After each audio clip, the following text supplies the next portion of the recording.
Bienvenue à tous à la première édition de Biovision par Biocomplexe. Votre rendez-vous hebdomadaire pour parler d'agriculture durable et partager des conseils pratiques. Oui, bienvenue à tous.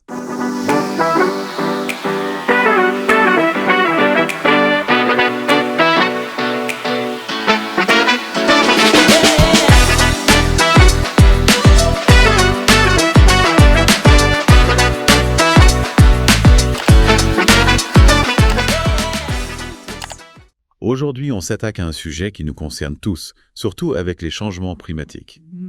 Comment rendre nos cultures plus résistantes face à la sécheresse? Ah, la sécheresse. Oui, Un vrai casse-tête pour nous, les agriculteurs. Surtout pendant les périodes critiques comme la germination, oui, la floraison ou la formation des fruits. tout à fait.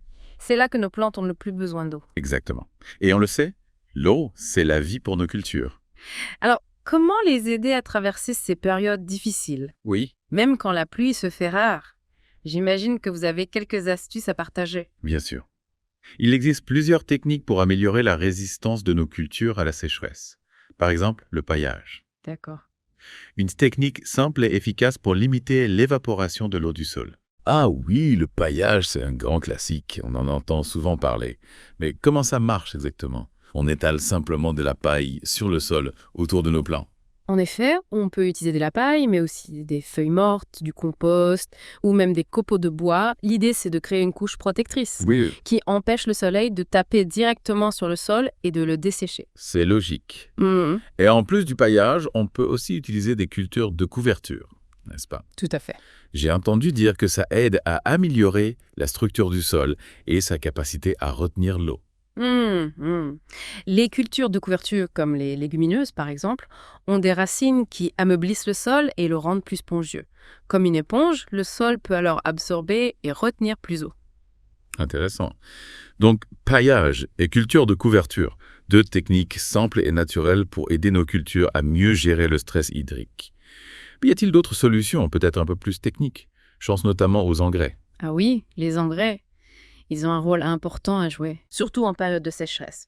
Par exemple, l'engrais biocomplexe, concentré au potassium. C'est un allié précieux pour aider vos plantes à traverser les périodes de sécheresse. D'accord. Mais comment le potassium agit-il concrètement sur la plante? Est-ce qu'il lui permet d'absorber plus d'eau? Pas exactement. Le potassium agit plutôt comme un régulateur. Il aide la plante à mieux gérer l'eau qu'elle a déjà à disposition. Imaginez ça comme un robinet qui permet de contrôler le libido. Je comprends mieux. C'est comme s'il permettait à la plante de ne pas gaspiller l'eau et de la conserver plus longtemps. Exactement. Le potassium renforce les parois cellulaires des plantes, Oui, ce qui les rend plus résistantes à la déshydratation. Il améliore aussi la circulation de la sève, d'accord. permettant aux nutriments d'atteindre toutes les parties de la plante, même en situation de stress. C'est fascinant. On voit que le potassium joue un rôle crucial dans la résistance des cultures à la sécheresse. Mais j'imagine qu'il ne fait pas tout. On a parlé du paillage, des cultures de couverture, de l'engrais au potassium. Y a-t-il d'autres éléments à prendre en compte pour une approche globale? Bien sûr. On peut également parler de l'agroforesterie, par exemple. C'est une technique qui consiste à associer des arbres à nos cultures. Des arbres en plein milieu de nos champs. C'est une idée originale. Mais quel est l'intérêt? L'intérêt est multiple. Les arbres créent de l'ombre, ce qui protège nos cultures du soleil brûlant. Ils aident aussi à maintenir l'humidité du sol et à limiter l'érosion. On voit que la nature est bien faite. Les arbres et les cultures peuvent cohabiter et même s'entraider.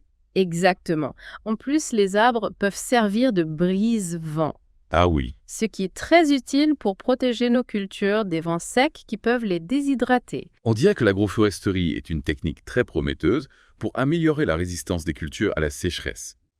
Mais est-elle compatible avec l'utilisation d'engrais comme le biocomplexe, concentré au potassium d'ailleurs? Tout à fait. Le potassium, combiné à l'agroforesterie, peut aider à renforcer encore plus la résistance des cultures. Il favorise le développement des racines, permettant aux plantes d'aller chercher l'eau plus en profondeur. C'est une approche vraiment globale et durable. Mais parlons un peu des biostimulants. On en entend beaucoup parler ces derniers temps. Quel est leur rôle dans la lutte contre la sécheresse égale? Les biostimulants sont des substances naturelles qui stimulent les défenses naturelles des plantes. D'accord, mais concrètement, comment ça marche? Est-ce qu'ils rendent la plante plus forte face au manque d'eau? Exactement. Ils aident la plante à mieux tolérer le stress hydrique en améliorant son système racinaire, sa capacité à absorber l'eau et les nutriments, et en renforçant ses mécanismes de défense contre la déshydratation. C'est impressionnant. Et si on combine les biostimulants avec l'engrais biocomplexe, concentré au potassium, est-ce qu'on obtient un effet synergique? Absolument. Le potassium contenu dans l'engrais optimise l'action des biostimulants en améliorant l'absorption et la circulation des nutriments dans la plante. On dirait que les biostimulants sont un complément précieux à notre arsenal anti-sécheresse. Mais n'oublions pas l'importance du sol. C'est lui qui nourrit nos plantes et qui stocke l'eau. Tout à fait. Un sol sain et fertile est essentiel pour des cultures résistantes à la sécheresse. Il doit être riche en matière organique, bien structuré et capable de retenir l'eau. Et comment peut-on améliorer la qualité de notre sol? J'imagine que Biocomplexe a des solutions à nous proposer. Bien sûr. L'engrais biocomplexe concentré au potassium, appliqué par pulvérisation ou irrigation, améliore non seulement la résistance des plantes, mais aussi leur capacité à absorber l'eau du sol. Intéressant.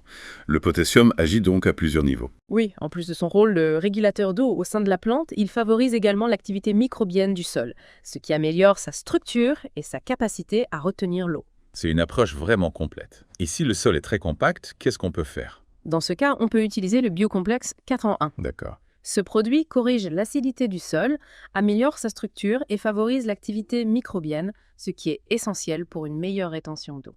On dirait que Biocomplexe a pensé à tout. Du paillage au biostimulant, en passant par engrais au potassium et les amendements de sol, on a maintenant une boîte à outils bien remplie pour lutter contre la sécheresse. Exactement.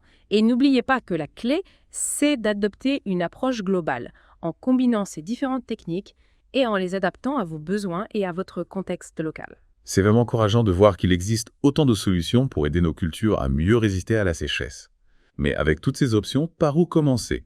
Comment mettre en place une stratégie efficace? La première étape, c'est d'observer attentivement vos cultures et votre sol. Identifiez les zones les plus sensibles à la sécheresse. D'accord. Analysez la structure de votre sol et tenez compte des conditions climatiques de votre région. Donc, on commence par un bon diagnostic de la situation, en quelque sorte. Oui, tout à fait. Et ensuite, comment on choisit les techniques les plus adaptées? Exactement. Par exemple, si votre sol est très compact, vous pouvez commencer par utiliser le biocomplexe 4 en 1 pour améliorer sa structure et sa capacité à retenir l'eau. Ensuite, vous pouvez opter pour le paillage pour limiter l'évaporation. Et pour l'engrais biocomplexe, concentré potassium. À quel moment est-il le plus judicieux de l'utiliser?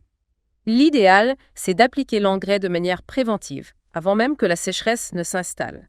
Cela permettra à vos plantes d'absorber le potassium et de renforcer leur défense. Donc, on anticipe les problèmes en quelque sorte. Et pendant les périodes critiques, comme la floraison ou la formation des fruits, faut-il augmenter la fréquence d'application? Oui, absolument. Pendant ces phases sensibles, les plantes ont besoin d'un soutien supplémentaire. D'accord. Vous pouvez appliquer l'engrais toutes les 2 semaines pour les grandes cultures et chaque semaine pour le maraîchage. Et si on constate que nos plantes ont du mal à supporter la chaleur, malgré toutes ces précautions, que peut-on faire de plus? Dans ce cas, les biostimulants peuvent être d'une grande aide. Ils donneront un coup de pouce supplémentaire à vos plantes pour les aider à surmonter le stress. N'hésitez pas à les combiner avec l'engrais biocomplexe concentré au potassium pour maximiser leur efficacité. On voit que la clé, c'est vraiment d'adopter une approche flexible et d'adapter sa stratégie en fonction de l'évolution de la situation. Mais au-delà des techniques et des produits, y a-t-il d'autres éléments à prendre en compte pour une agriculture plus résiliente face à la sécheresse? Oui, bien sûr. Il est important de choisir des variétés de plantes adaptées à votre climat et à votre type de sol. Certaines variétés sont naturellement plus résistantes à la sécheresse que d'autres. Ah oui, c'est vrai. On a parfois tendance à l'oublier. Et au niveau de pratiques culturales, y a-t-il des choses à faire ou à éviter pour limiter les pertes d'eau? Bien sûr. Par exemple, il est important de bien gérer les dates de semis et de plantation pour que les plantes puissent profiter au maximum des périodes de pluie. D'accord. On peut également privilégier les techniques de travail du sol minimal pour préserver l'humidité et la vie microbienne du sol. C'est fascinant de voir comment tous ces éléments s'imbriquent pour créer un système agricole plus résilient. On comprend mieux maintenant l'importance d'une approche globale qui prend en compte non seulement les besoins des plantes, mais aussi ceux du sol et d'environnement. Exactement. La lutte contre la sécheresse, c'est l'affaire de tous. Oui. En adoptant des pratiques agricoles durables et en utilisant des produits adaptés, comme ceux de Biocomplexe, nous pouvons aider nos cultures à mieux résister aux aléas climatiques et garantir des récoltes abondantes et de qualité. Et n'oublions pas que l'eau est une ressource précieuse. En l'utilisant de manière responsable, nous contribuons à préserver notre environnement et à assurer la sécurité alimentaire pour les générations futures. Tout à fait. L'agriculture durable, c'est un investissement pour l'avenir. On a vraiment exploré plein de pistes intéressantes aujourd'hui. J'ai l'impression d'avoir une vision beaucoup plus claire de ce qu'est la résistance à la sécheresse et de toutes les solutions qui s'offrent à nous, les agriculteurs. Et ce n'est que le début. Il y a encore tellement de choses à découvrir et à apprendre sur ce sujet passionnant. Exactement.